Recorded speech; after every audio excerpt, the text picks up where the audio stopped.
Hello and welcome to this chess club video. Today I'm going to go over a game that I played at a local chess club. This club I'd never been to before. It was near Myrtle Beach, North Carolina in the United States. And I got to play also a player that I never played before. His name was Norm. So I had the white pieces. And Norm, first of all, I started with d4, and my opponent, Norm, responded with d5. So I'm going to go through this game. We'll see what we can learn. Hopefully, this will help beginners out there, and maybe it'll be interesting as well to more experienced players. So the game continues with knight to c3. Now, normally you don't want to move a knight up here and block your c-pawn in, because a lot of times that c-pawn will want to go to c4 and attack like a queen's gambit. But here I'm setting up the Jobava-London system. So I play the knight out. My opponent, he did later say he was a little confused with this opening. Maybe he wasn't familiar with the Jobava-London system. So he responds normally, something you want to do if you're in an unfamiliar opening. You just want to play good, solid chess moves, like developing your pieces, controlling the center, which is what my opponent does. So here we have the Jobava-London, where the bishop is lined up on the c-pawn. The knight may try and jump up here and add pressure to this c7 pawn. And so, Norm responded well. He wasn't sure what to do here, but he played c6, a solid move, a book move. It stops future threats of that knight jumping forward. It fortifies his central pawn. And so here I just continue with e3, which the computer recommends as well as being the best move. But this fortifies the center, allows me to develop my bishop. It also protects my other bishop in case it is attacked and captured. Well, then you can recapture with the pawn, and you'll have a pawn on f4 and d4, and it really locks down this e5 square. But that didn't happen in the game. My opponent surprised me a little bit with this bishop to g4 move. Maybe he was thinking that I would block with my bishop or knight. And if the knight developed here, he could pin it. Or he could trade off his good bishop for his bad bishop for my good bishop. But instead, a common theme in the Jobava-London is often the bishop will develop here on f5 instead of g4, and you can start pushing these pawns and chase that bishop. So here I was able to do that even faster with f3, and the computer says that's best. The bishop is forced to run, and it looks like bishop to d7 or bishop all the way back to c8 is recommended by the computer as being best. But most of the time your opponent will back the bishop up this way, and the computer says that's an inaccuracy. So I can just keep on attacking, and then after the retreat, here I play h4, which is best, threatening to trap that bishop. So an escape hatch must be made for the bishop with either h6 or h5. And so my opponent chooses h6, and the computer says that's best. But at this point, white is ahead. The calculation of the computer says 0.73. So white does have an advantage here. Kind of already a pawn storm in motion on the king side, which is probably where my opponent will castle, as after pushing this c pawn up, there's a little bit of a gap here on the queen side. So we have bishop to d3, although, this does allow my opponent to exchange off his bad bishop for my good bishop. So knight to h3 was recommended by the computer.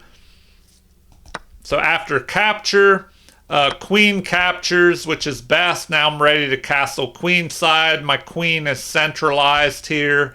And the game continues with e6, which fortifies the center, gets closer to developing this bishop, maybe attacking my own bishop. The computer actually liked knight at f to d7 here. So the game continues with knight developing here. I just develop another piece. And now we have bishop to d6. And once again, the computer wants this knight developed back here to d7. Probably so I don't have the threat in the future of attacking the knight. So we have castling queenside, the best move, and now capture, getting rid of my bishop. So my opponent does give up their good bishop for my bad bishop, which was blocked by my own pawns in the center. So I'm not too worried about that. It also helps my knight reposition up towards the enemy's side of the board here. And then the game continues with b5, the first mistake of the game. So computer doesn't like that, saying it's a mistake, that once again, knight at f to d7 would have been the best move. But either way, white has an advantage. So after this move, the recommendation is for me to attack in the center, try to open things up while their king is still in the center. But in the game, later, Norm said he wasn't sure what to do exactly at this point. I guess he was unfamiliar with the opening.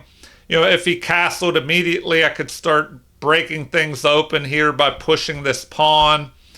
And he decided to try and go for a counterattack on my king over here. So I wanted to hold off a little bit before I did anything. It looks like g5, pushing my g-pawn, would have been the best move. But I played king to b1, an inaccuracy according to the computer. But often this king move is good. When you castle to the queen side, putting the king on b1 or b8 for black. It kind of helps you protect this pawn in case the queen comes over this way and tries to attack. It gets you out of the line of the C file often. Here the C file is closed. Anyway, I play king to b1. It would have been better to immediately attack on the king side. And now we have a5, another inaccuracy. Apparently queen to d6, centralizing the queen would have been better. But my opponent was in a hurry to get some kind of attack going against me. And here, finally, I play this g5 move, attacking the pawn and the knight. So we have the knight retreating, which is best. And here, to keep an advantage, I should have pushed this e-pawn, trying to open up the center, especially while my opponent hasn't castled yet. Although they could quickly castle to the king side, but I do have this pawn storm here, so if they castled, I could go ahead and capture there and break things open. So I missed this opportunity to play e4 instead. I guess I did play that in the game. So let me go back here and take a look at this. So their knight runs, and so e4 was played. Okay. So after e4, and the reason I played this, I remember now, I was thinking, well, if somebody attacks on the flank, often it's a good idea to counterattack in the center. because the center is usually the most valuable real estate on the chessboard. So if they're starting to try something on the edges of the board and you attack in the middle, a lot of times you can change their mind, of what they're doing. You can force them to respond in the center, and they'll have to pause their plans over here on the edge. But my opponent did not do that. They pushed forward. Apparently, they like this move the best. H takes G4. So we have an immediate attack. Now here, I did not even think about the top move, capturing in the center and letting my knight, just be captured. So I end up moving knight to A4, but it looks like the best move is to capture here, and then they should capture with the C pawn. But what would happen if they would go ahead and take here? Well, now that allows, it looks like the best move would be to capture here. And then you don't want to capture with the pawn, because this knight could recapture, forking the queen and this other pawn over here, causing a lot of problems, just breaking the king open, his position open while he's stuck in the center. So it looks like queen, to B6 would have been better here, developing. Anyway, the game didn't go in that direction. I jumped over here to the edge of the board to slow down this pawn storm that he has going on. And my opponent, he plays queen to E7, a missed opportunity. Apparently, it would have been better to capture this pawn, and then I should capture, and then let's see, after rook captures, well, then we would have what? Knight either to up to F8, or my opponent could go ahead and material here, capturing the G5 pawn. So if that is played, then what's recommended? Queen centralizing to protect my knight, which is under attack. And then from here, I could also threaten to drive this queen away. But they recommend capture, rook to H8 check, king up to E7, F captures. Oh, wow. They could trade the queens off here. Check. My only option would be to block with my queen, and they could trade off, which a lot of times you want to do that if you are ahead in material, and my opponent does have an extra pawn. They recommend queen to G4. Oh, no, okay. I take that back.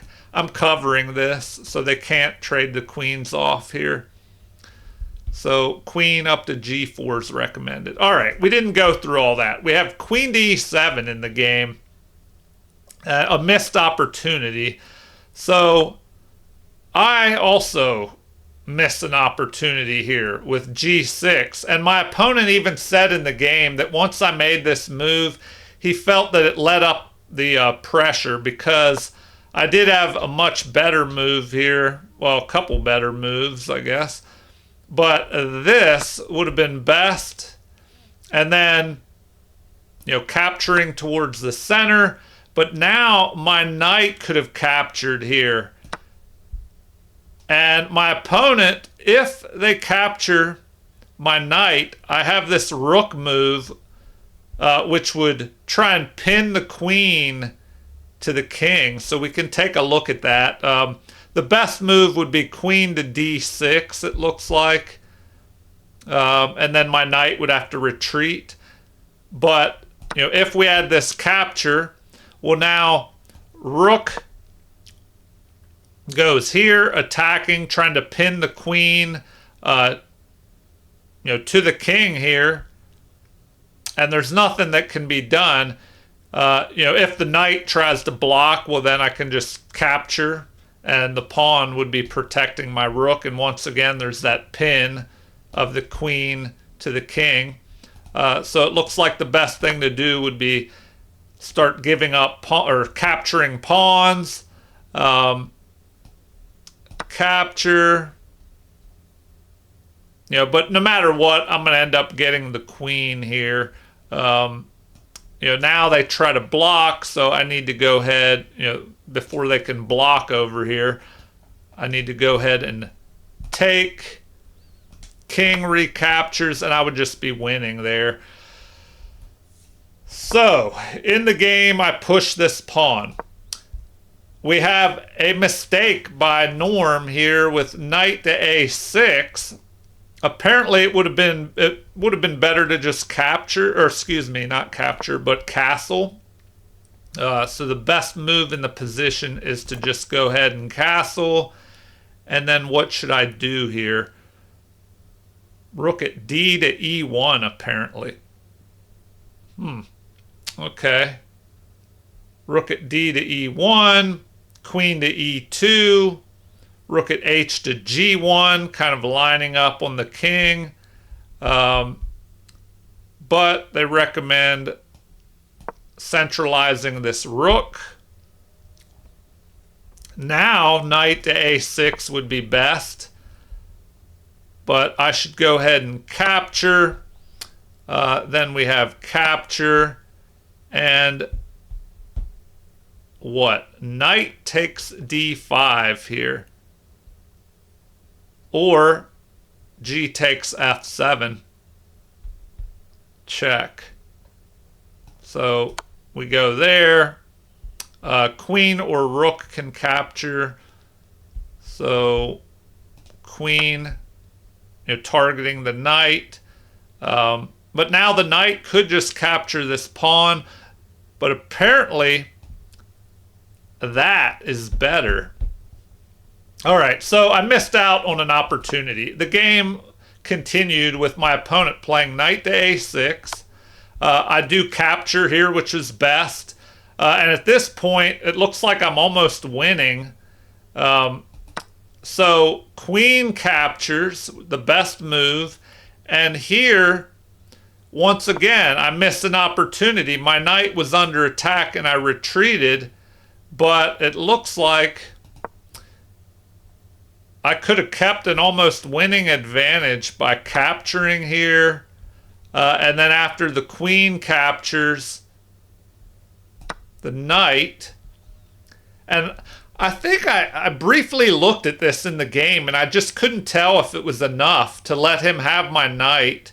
But here it looks like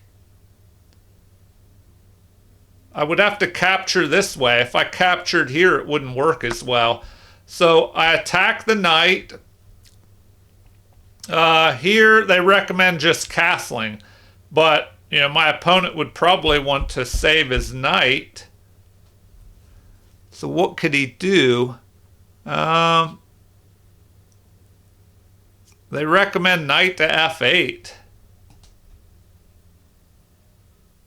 Going here prevents the attack on the king there. So then I should go knight to b6, preventing my opponent from castling to the other side. But they wouldn't do that anyway because I could take out their knight. So here, rook to d8 is the recommended move.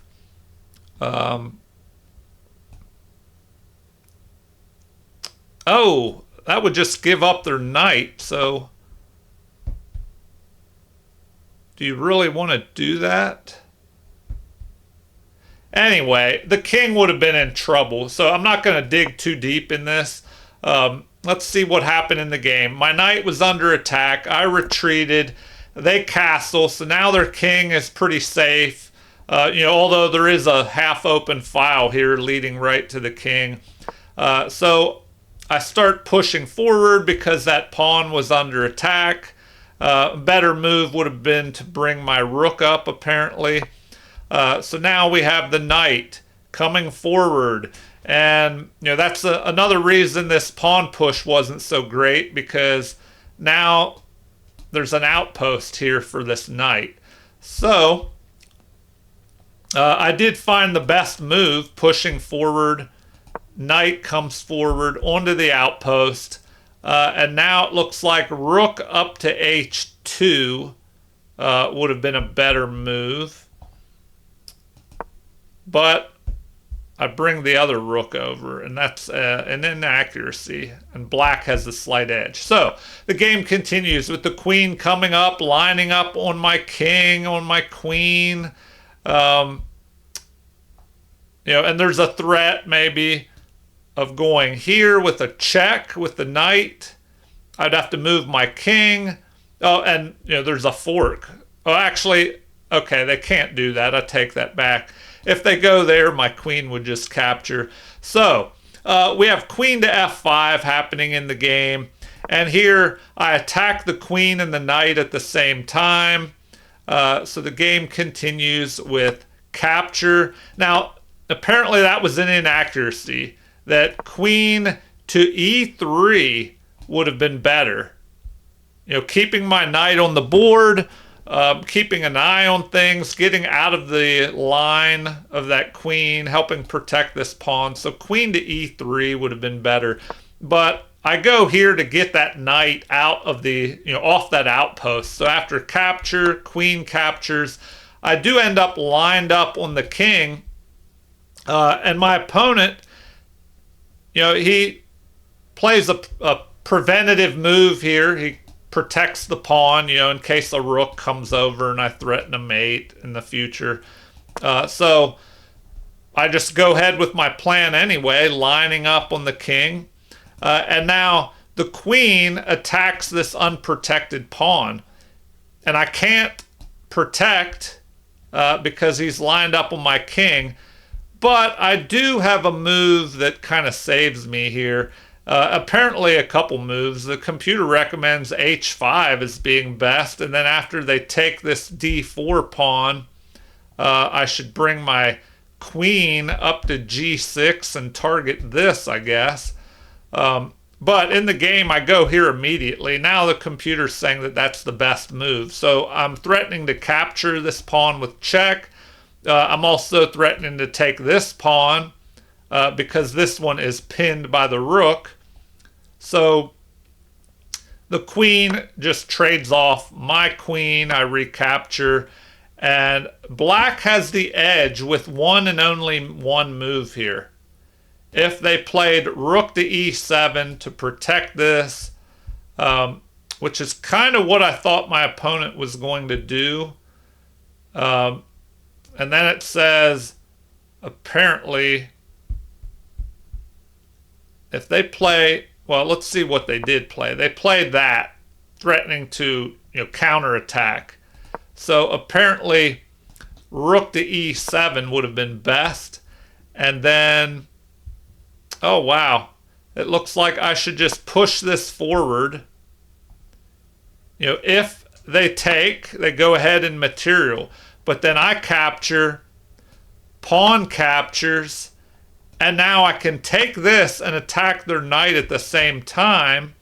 They recommend just pushing their passed pawn, and now my king has to run over here to help stop that pawn, and that gives their opponent time to move their knight. But in the game, we had rooks doubling up on the half open F file. I go ahead and pick off a pawn. They capture. And then after recapture, there's a back rank mate threat. Apparently, C3 would have been a better move. But I didn't play that. I end up playing B3 here, a mistake. And let's look at the C3 move. C3 would have been better. And then it looks like after capture, that prevents the knight from jumping down in here. So they recommend backing up, attacking my rook. But that would let me capture this. And then I would just be, kind of ahead here.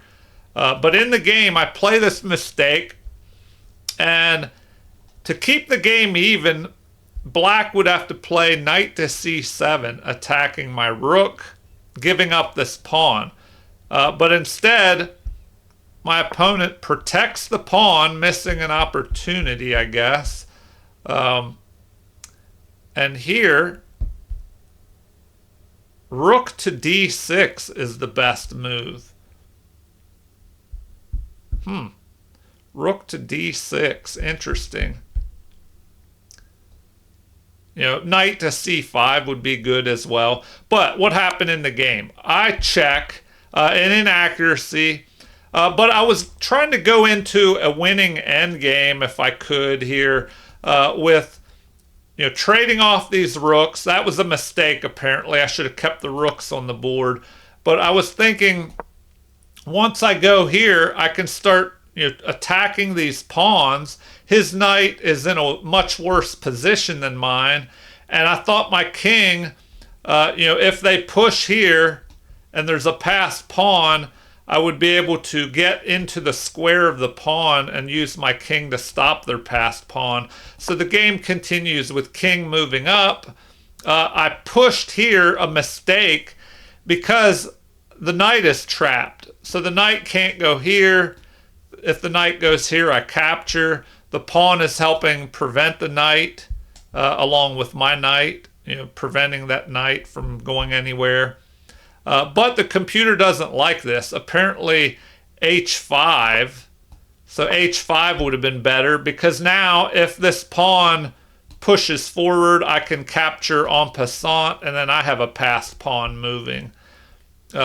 So in the game, we had e6. The pawns push forward. Apparently h5 would have been better.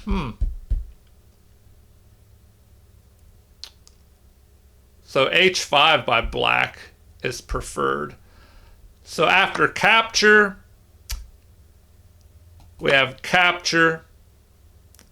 King starts running. To stop that passed pawn, you have to get your king into the square of the pawn here, which is this, to be able to stop it.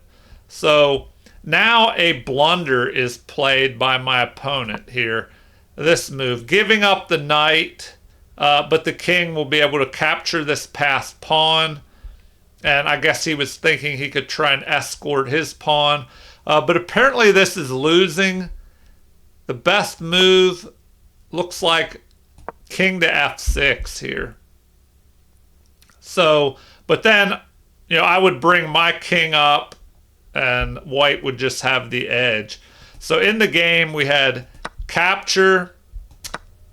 Pawn is captured, so there goes my passed pawn. I have to get my king up into the game and try and stop this passed pawn. So he brings his king up, I bring mine up, and after he tries to get over here to escort his pawn, it looks like I could have just played knight to b8 and gone after this pawn here, with my knight. But the game continued with my king getting down in front of his to try and get onto the promotion square and stop his passed pawn. So he runs over the other way. I do start attacking his pawns now, and after capture, he pushes his passed pawn with check and a block, and now he lets that pawn fall, thinking that he can go after this pawn if my knight moves, or this pawn. So I go after that. He captures. And so here, this allows me to check him, attacking this at the same time. So he protects. Now, if he takes this, I will be able to go here, protecting that and attacking this at the same time. So I get rid of his passed pawn. He starts pushing his other pawn. And now because of my extra knight, he's just running out of options. So capture, I get rid of his passed pawn. So he goes after my other pawn here. And the game concluded with my king getting into the action. He captures. My king comes over, and my opponent resigned here. So, according to the computer, it's mate in like 14.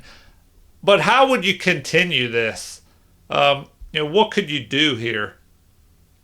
Well, with my move, I could just leave my knight right where it is, protecting this pawn. Then I would bring my king up here and try and pick off his pawn. If he went up here to protect it, I could just move my knight, up here and knock off his pawn while my king protects my own pawn. And then I would just be able to march that pawn up the board. So, this extra knight is winning, and I still have the pawn, of course. He wouldn't be able to stop it. All right, I'm going to do the quick percentage game review here and see what it shows us.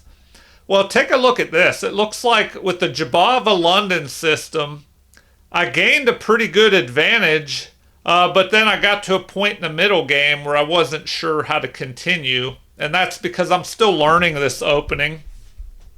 So in your own games, once you learn an opening, then you have to play it for a while to get used to what middle games and end games arise.